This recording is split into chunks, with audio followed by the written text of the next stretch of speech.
Good tidings we'll bring to you and your friend. We wish you a Merry Christmas and a Happy New Year. We wish you a Happy New Year. We wish you a Happy New Year. We wish you a Happy New Year on CRTV. We wish you a Happy New Year. We wish you a Happy New Year. We wish you a Happy New Year on CRTV. We wish you a Happy New Year. Joyeuses fêtes à vous et pluie de bénédictions pour 2021. CRTV. We wish you a Happy New Year. More success.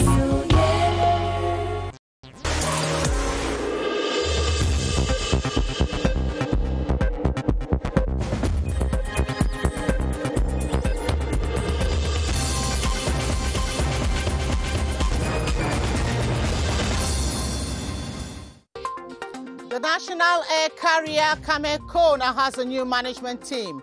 An extraordinary board meeting has appointed Jean-Christophe Nguema General Manager, Alexandre Foshive is deputy, while Jean-Claude Ayem becomes board chair.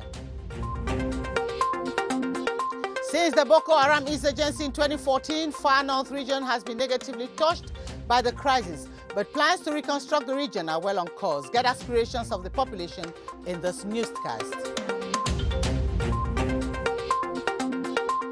Former U.S. President Donald Trump finally concedes defeat after the Capitol Hill attack that left 4 dead and other protesters arrested. And those are top stories. Good evening, gentlemen and ladies, and welcome to the 7:30 News in Yaoundé with me, Gladys Tata.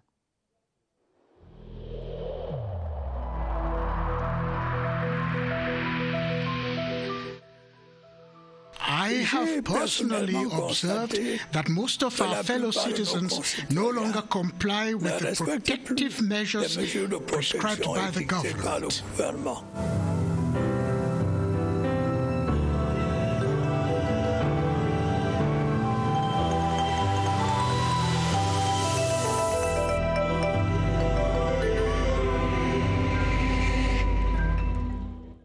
Cameroon's national air carrier CAMAIR-CO now has fresh blood to spur it to efficiency. Jean-Claude Ayem is the new board chair, while Jean-Christophe Nguema occupies the position of general manager and Alexandre Foshive his deputy. This was the outcome of an extraordinary board of directors meeting chaired by the Minister of Transport, Jean-Ernest Masséna Ngale-Bibehe. Yves Fomuso tells us more. A safe sky getting clearer for CAMAIR-CO to fly. A new team is set to pilot the affairs of the company. An extraordinary board of directors meeting led by Transport Minister concluded with a fresh team set to take the airline company away from thunderstorm. Roger Jean-Claude Ayem is the board chair. The position of general manager is hence occupied by Jean-Christophe Nguema, while his deputy Alexandre Foshive joins the team. The main things are very simple. Is to stabilize our operations, put in place regular service, and develop the company. And then finally, at the end, open it up to private investors. Since the resumption of its flight last October, the company is gradually ensuring their regularity, especially after months of absence due to several chores. The management will have to guarantee the regularity of flight, increase customer loyalty, and densify the internal Trans-Saharan network. The team, which is the 7th since 2011, are expected to combine their experiences and love for fatherland to ensure that the air carrier does not shudder even amidst turbulence. And as you heard in our lead story, the population in localities affected by Boko Haram in the far north region has hailed the head of state's declaration on the reconstruction of the region, but say they're expecting a lot more from the plan. Their desire is to see the reconstruction plan take into account social amenities and security command posts destroyed during the crisis. Henry Tato Ekambi of our Far North Regional Bureau compiled their expectations in the following report. Construction work on the Marwa-Kuseri stretch along the National Road Number 1 was interrupted on the 17th of May 2014 when Boko Haram terrorists invaded the base of the Chinese road construction company, causing casualties and taking away heavy equipment. It is thanks to the bravery of the defense and security forces that work has resumed on this stretch. Meanwhile, Kolofata, Amchide, Kerawa, one-time business hubs between Cameroon and Nigeria, have been crippled, just like Ashigasha in Mayo-Sava division, where Boko Haram insurgents have burnt down schools, health facilities and public structures.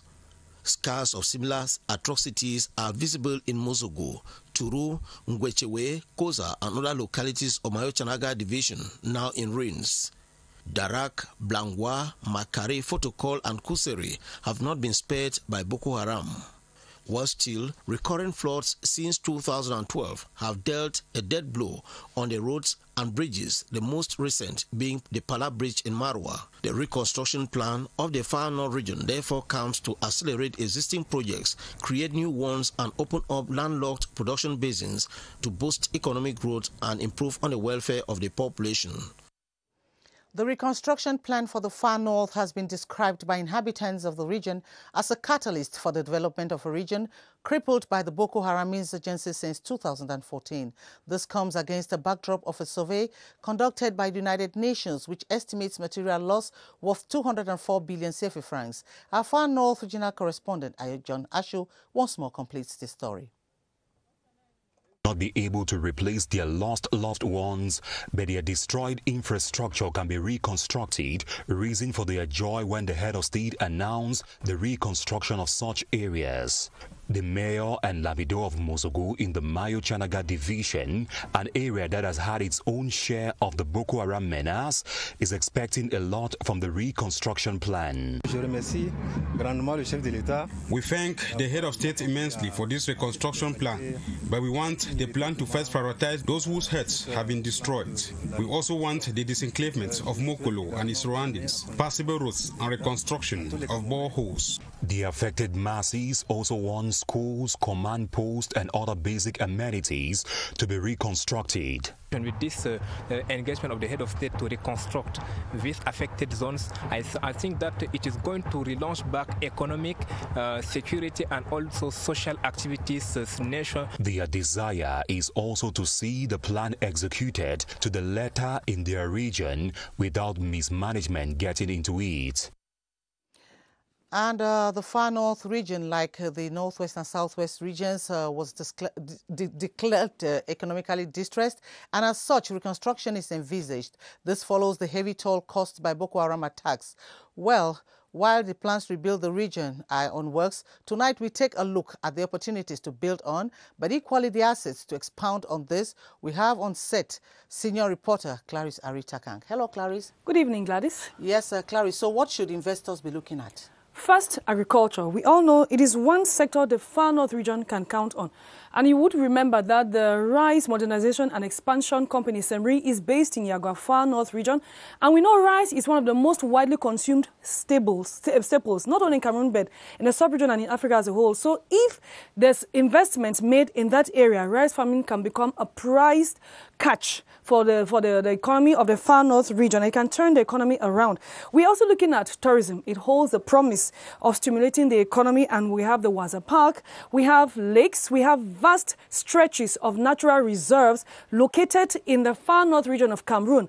And the must-do, Gladys, is to ensure that are given the proper value. They are valorized in such a way that they become prized tourist attractions. And we can't talk about the far north region without mentioning culture. It has a rich culture. It's one of the it's one of the culturally rich regions of Cameroon. It has lots of things to show as regards culture, and we cannot equally forget the handicraft sector. It's a sector which feeds many families, not only in the far north region, but in the whole country as a whole. But in the far north region, it's a prized possession. So if investments are made in that area, in the handicraft sector, it's something that can build the economy of the region. And we can also talk about livestock rearing. We know the far north region possesses, vast herds of cattle. We have cattle, we have goats, we have sheep. And if we look at that alone, we're talking about two industries, dairy production and cold meat. And we know a country like the Netherlands, for example, has built the economy on dairy production. So why not in the far north region? It's the same thing. It can be possible with the right investments, with the right attention given to that sector. Dairy production and cold meats can develop in the region. Gladys.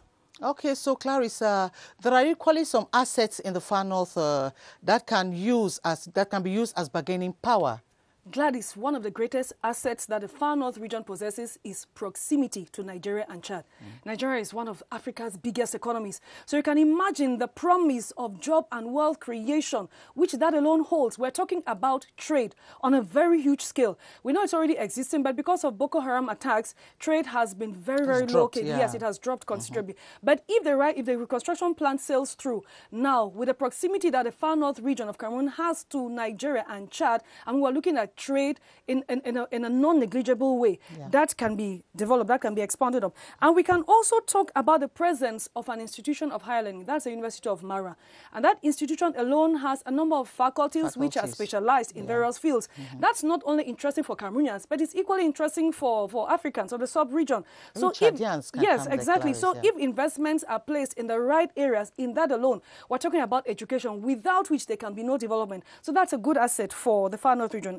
And of course, God is not last and not the least. We cannot talk about the far north region without mentioning demographics. It's one of the most densely populated regions in Cameroon. And we're talking about demographics, we're talking about human capital, we're talking about skills development, we're talking about talent. It's a region which has lots and lots of skills which can be used to develop not only the region, but equally Cameroon's economy as a whole. So Gladys, there are lots and lots of opportunities and assets which the country can work on in order to build not only the economy of the far north region, but of the sub-region as a whole. That's interesting, Clarice. Indeed it is. Thank you very much for being here. My pleasure. And hope to be in your company some other time. Hopefully. And we'll be going to the Adamawa region, where troops of the 31st Motorized Infantry Brigade have launched an offensive in the Faro and Vidéo division and in the bordering Nigeria to ensure that the territorial integrity of the country is not compromised. Armed groups have in the past made sporadic incursions in the area, threatening agro-pastoral and economic activities. Amos Enonyake Agbo reports from CRTV Adamawa. On the 250 kilometers long borderline of the Faro and Vidéo division with the Federal Republic of Nigeria, combat-ready troops of the 31st Motorized Infantry Brigade have been using all forms of transportation means to comb the nooks and crannies of the division to ensure that there is no foreign presence to compromise peace and economic stability. Armed groups use this corridor to attack agro-pastoral activities as well as commerce for their selfish gains. The United Nations imposed on two countries, that's the Cameroon and Nigeria, to implement strict security measures before the continuation. And since then, the Cameroon army has been deployed in this frontier zone, same as the Nigerian army, because I'm talking right behind me is the Gashaka-Gumti National Park. And I think that the situation is under control. Troops have been constantly deployed in strategic places along the borderline, most especially in the thick and mountainous terrain, working in close collaboration with the local population as well as troops from neighboring Nigeria to effectively and efficiently rid the two countries of any rebellious group in action or in gestation. Over in the East region, an emergency security meeting has taken place in Garabulai to ensure the security of people and their property in the border town. The meeting comes in the wake of the socio-political unrest in the Central African Republic provoked by the recent presidential election in that country. Chief of Army Staff, Lieutenant General René-Claude Meka, who presided over the meeting, is assuring Cameroonians that the security situation is under control. Details with Mokom Robert Acho in CRTV Virtua. It was at the conference hall of the Garabulai Council that the Chief of Army Staff, General René-Claude Meka, and his Staff Major from all the wings of the armed forces held the emergency security meeting behind closed doors. Certainly, they discussed at length and took stringent measures to reinforce the security that has been put in place for the safety of people and their property at ordinary times, and more so at this time when the security is threatened by the socio-political unrest in the neighboring Central African Republic. At the end, the Chief of the Army Staff, General René-Claude Meka, is ensuring inhabitants of the Garabulai border town that the security situation is under control. We have come here to take measure to ensure that we have no problem in the next future. As at the time of the meeting, hundreds of Central African Republic citizens forced by the socio-political unrest in their country to cross over to Garabulai were being identified and registered by the UNHCR, while over 500 heavy-duty trucks bound for the Central African Republic have been blocked in Garabulai for the past 3 weeks. The sum of 107 billion CFA francs has been raised by the Development Bank of Central African States, BDAC, for the financing of development projects. The information was made public by the president of BDAC, Fortunato Ofambo Nchama, during a press conference at the institution's headquarters in Congo, Brazzaville. Mercy Ashu tells us more. It took barely 9 days, notably the 21st to the 29th of December, for the Bank of the Central African States, BDAC, and other partners to subscribe to the idea of contributing the sum of 100 billion francs CFA as public treasury bonds geared towards financing regional integration projects. Shortly after a press conference at the institution's headquarters in Congo, Brazzaville, on the 5th of January, the president of BDAC, Mr. Fortunato Ofambo Nchama, disclosed that BDAC had contributed 5.45%, other banks contributed 82.4%, insurance companies 7.7%, microfinance institutions 0.9%, asset managers 1.9%, individuals 5.6%, and others 1.4%. Mr. Fortunato Ofambo Nchama used the occasion to salute investors, trade unions, and other partners for their confidence and reacting at short notice to the development of their economies, a move that will reduce capital flight and fund education, tourism, agro-pastoral, transport, energy, and telecommunication projects in the region. The 2021 public investment budget stands at 1,460.5 billion CFA francs. The information is contained in a 4-page journal of the public investment budget, which outlines the different investment projects earmarked within the budget. Luma Slim Davis completes the story. The 2021 public investment budget is structured to see the government through its lofty vision of relaunching the economy to consolidate resilience, to open up necessary means for inclusive structural and development transformation in accordance with the wish of the head of state, Paul Biya. The infrastructure and production sectors, which are the growth and employment, occupy 74% of the 2021 investment budget, with 5 points more than that of last year. The envelope for the investment budget for 2021 records an increase of 7.8% in relative value and 98.7 billion in absolute value, that is 29% of the general budget. The investment budget gives priority to putting in place major infrastructure projects, the finalization of government special programs, such as SHAN 2021, CAN 2022, the emergency plan to accelerate growth, and the reconstruction of the Southwest, Northwest, and Far North regions, the Universal Health Program, and the acceleration of the decentralization process are also taken into account. Tiste Job Mvondo, 22-year-old Cameroonian, has broken the records to emerge youngest PhD holder in Africa. He obtained the doctorate degree in computer science from the University of Grenoble in France after his defense through video conferencing. As Cynthia Saptala reports, the 22-year-old PhD holder studied in Cameroon before moving to France for his 3-year research. It's a name to remember. Tiste Job Mvondo, Cameroon's latest prodigy on the international scene. As of date, he is the youngest PhD holder in Africa, a PhD in computer science at the age of 22. Yeah, I'm PhD, I'm a doctor at 22, but it's for me and my family. I'm not going to boast. At home, we find his parents, both teachers, who seem unimpressed by his exploits. It's at the age of 4, unable to speak properly, that he began school. When I entered the Polytech in 2011, I didn't want to do computer science. So when I had my dissertation, I sent it to my advisor. That started the whole process. A product from Cameroon's education system with academic excellence recognized worldwide. We have a very, very outstanding schools in Cameroon. To his parents, it is acknowledgement of the years of sacrifice. During 12 years, I stayed at home, supervising them, and I was their home teacher. I was always in school, checking if everything is going well. Education is the best thing we can give to our children.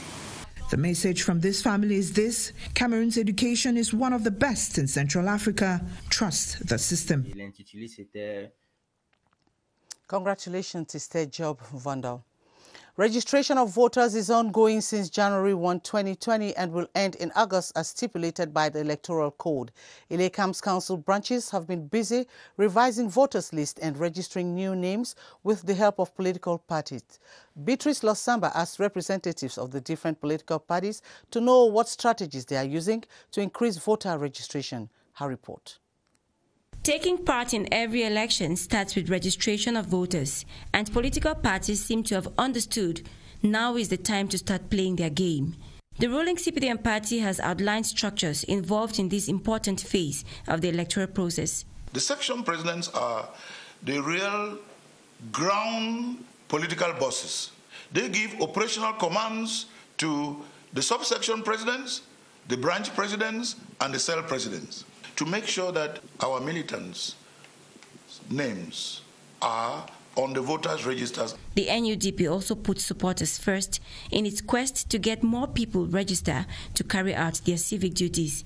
Difficulties that are linked with birth certificates, the processing of national ID cards, they know exactly what to do. Our militants and sympathizers should do to have the necessary documents for registration. A group of political parties is joining hands to lift the challenge of getting 11 million citizens add names to the list. Many potential voters are not registered. The Operation 11 Million Citizens is mobilizing to have their names on the list. The voter registers are open from January 1 to August 31. 8 months to judge how much political parties' efforts weighed in stepping up voter registration.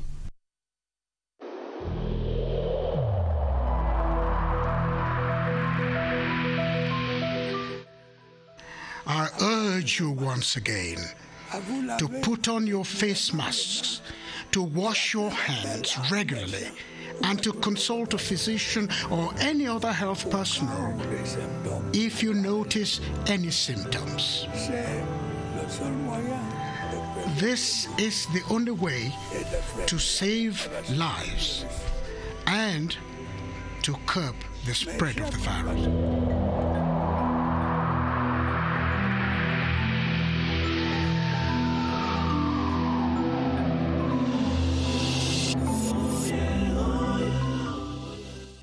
Nine days to the start of the African Nations Championship, the Confederation of African Football, CAF, and the government of Cameroon have put in place measures to limit the spread of coronavirus before, during and after the competition. But what are some of these measures? Let's join Baldwin Sama and his guest, Dr. Joseph Fokam, at the Public Health Emergency Operations Center with update.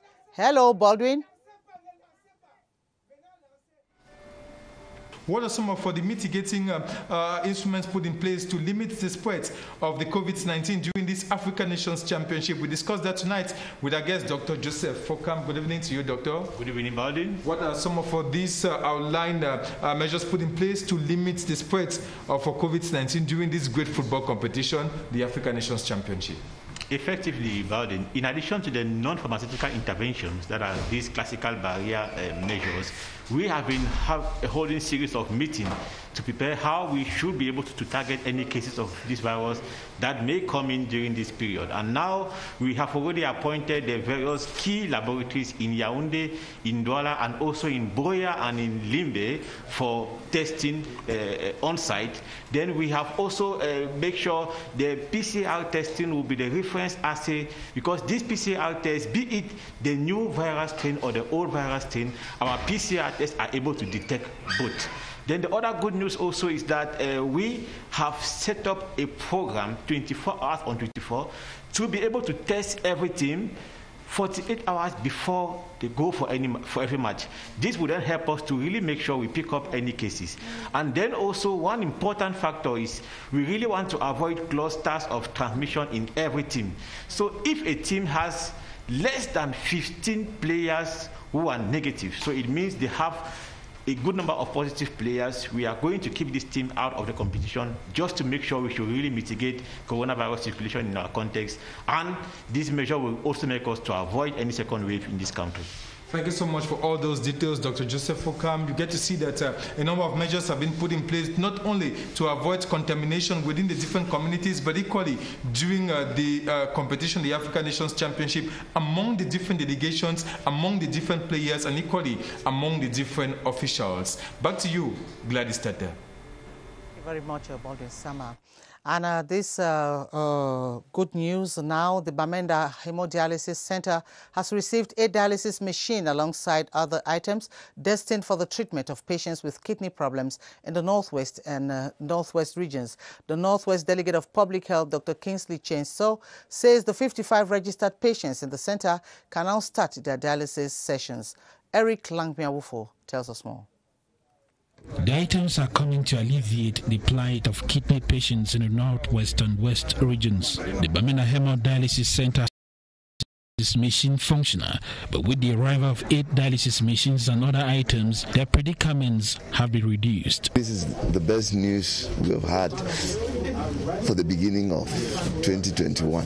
We have to give a special thanks to the director of the Bamenda Regional Hospital, who made sure he did his job well in informing hierarchy on the right situation. When we look at the quantity of equipment and consumables that we've received today, we think that they can cover for our patients a period of 9 months. The head officials said each of the patients is expected to pay a subsidized fee of 5,000 francs per session, but another worry here remains the intermittent power supply in the region that may render the machines inefficient. Let's take you out of the country, where tension has died down at U.S. Capitol Hill, making way for a joint session of Congress to certify Joe Biden electoral victory. Supporters of U.S. Donald Trump on Wednesday stormed the U.S. Capitol, forcing the session to be suspended. World leaders have condemned the violent scenes, referring it as an attack on democracy. Constantine Baum has more. It is the first time an attack of this nature and magnitude has ever taken place in the history of America, especially given where it happened, the Capitol Hill, which is like the bedrock of America's democracy. It's the first time when the American people take the contestation of an electoral result to this extent. It's pretty disheartening and concerning. The incident led to 4 deaths, with 52 people arrested, 14 police officers injured. World leaders have called for a peace and orderly transition. We believe in the strength of our democracies. We believe in the strength of American democracy. Some views in Africa think Trump should be tried. The fact that the European and American democracies are having major issues right now will only go to reinforce the movement within the African intelligentsia and civil society that is contesting European models. Many from the Trump administration are now considering the 25th Amendment, declaring him unfit to continue executing his duties as president, since he didn't do much to stop the rioters who were following his call. The good news is that he has for the first time conceded and promised a peaceful transition come January 20. Africa, yelele, Africa, yelele, Africa, yelele, we are champions. Africa, yelele, Africa, yelele. The Intermediate Lions of Cameroon are currently losing 2-0 against the Chipopolo of Zambia in their third and last match of the Four Nations Pre-Chan tournament here in Yaoundé. During the first segment, both selections pulled a 0-0 draw at the Annex 1 stadium. Most goal-scoring chances have emerged from the Zambian side, with Cameroonian strikers failing to impress so far. The Intermediate Lions presently ranked last with a point behind Zambia, Niger and Uganda, who have 7 points. We shall be bringing you details in our subsequent news editions.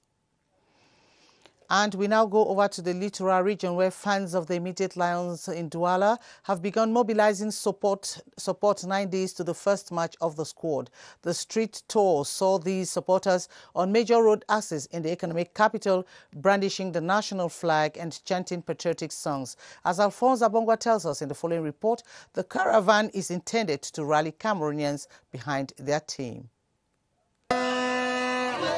The match has already started for the fan club of the Intermediate Lions of Cameroon in Douala as the country negotiates the last bend ahead of the 2021 CHAN competition. The fan club caravan left the Aqua Salle de Fête, crisscrossing the commercial center to reach the Bonanjo Central Post, exhibiting their love for country by brandishing national symbols wherever they passed. We are calling to all the Cameroonians to support Cameroonians in the match that we are going to play. The lion is a lion! The fan club was created in 2016 and has thrown its weight behind Cameroon in several international competitions. They want to do even more for the team. We accompanied the Lions to Gabon and returned. We went to Egypt, Brazil. Today we are hosting this CHAN in Cameroon. It is a big joy for us. Their tour to other host cities like Yaoundé, Limbe and Boya continue in the days ahead. And it is here, ladies and gentlemen, we draw the curtains on this edition of the 7:30 News. Thanks for watching. Do join Adele Mbala at 8:30 for the news in French. And we wish you a pleasant evening. Good night.